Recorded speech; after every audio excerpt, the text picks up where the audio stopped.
I'm going to be honest enough to tell you that I'm worried about America. Yeah.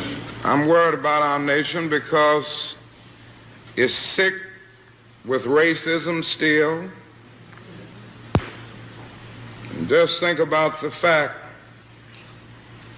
that we live in a nation which was founded on the principle that all men are created equal.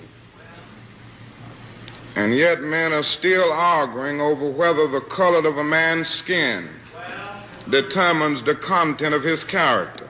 And I believe that the Lord told me to say to the United States of America that is sick with militarism and is sick with excessive materialism. Have you ever thought about it?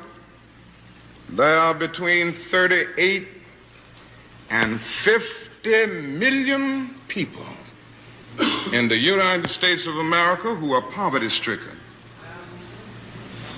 making income less than the poverty level.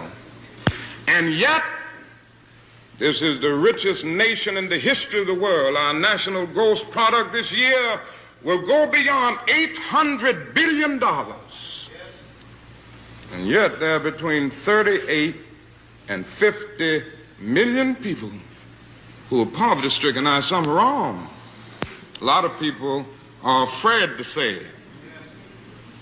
But I don't mind saying it. You see, somebody said to me the other night, don't you think, Dr. King, you are going to have to start speaking more in terms of the administration's policy?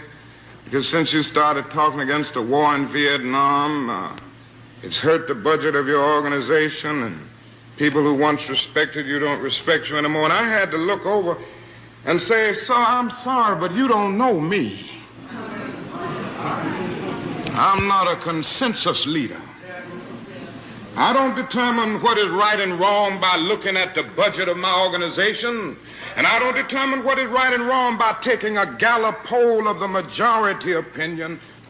And so, because there's something wrong, our struggle must continue. And what we must see is that our nation's summers of riots are caused by our nation's winters of delay.